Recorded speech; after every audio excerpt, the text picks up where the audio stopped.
Good morning, friends. It is Thursday, July 1st. Can you believe it? There's a weather front. If you look up there in the sky, see? Sky's clear, and then there's the front right there. See that? So, Malaise. You know what I couldn't understand? Did anyone who heard the word malaise used in the symptomatology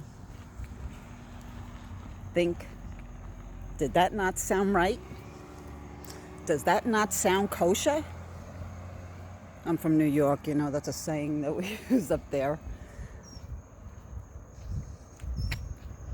Doesn't that sound off? What I can't understand is why nobody questioned the name of that symptom. Malaise is not the crash. You know? Years ago, 1985, all right? That was the year I graduated college for nursing. And I had taken a job on the Upper East Side of Manhattan. But before I started the job, every night at my house growing up, the 5 o'clock news was on. So, you know, you heard everything going on in New York there. And, you know, when you grew up in New York, by the time you were 10 years old, you knew how to handle yourself on the street. You didn't only learn your education, your parents taught you who the crooks were and the crooked people and who to watch out for and who not to get in the car with and who not to take candy from, etc., etc. And who's going to rip you off, be careful. All right, so yeah, you know, I knew a lot of stuff they said on the news was Fugazi. And they were talking about the yuppie flu. I said to my mother, I said, what is yuppie? And she says, oh, it's those people that work on Wall Street. Young up and coming professionals. That's what it stands for. I believe that's what it stood for. So those people that worked on Wall Street. So, you know, I knew it was a Fugazi. I knew, you know, I thought, well, I'll be working on the Upper East Side. If there's an epidemic, I'll see it. I'll see, you know, I'll see it in the patients. You know, so I knew then, you know, yuppie was a Fugazi. And then in 1994, you know, I was a patient of Dr. Susan Levine. And when the Fukuda definition came out, she had a stack of printed Fukuda definitions, and she was handing them to each of us when we came in there. So I look at it, and I said, no, I was still working as a nurse then. All right, I hadn't quit my job yet. I look at the paper, I says, malaise. I says, there's no malaise in this illness. You know, what the heck is this? That was 1994. You know, and I thought, nah, it's got to be a typo.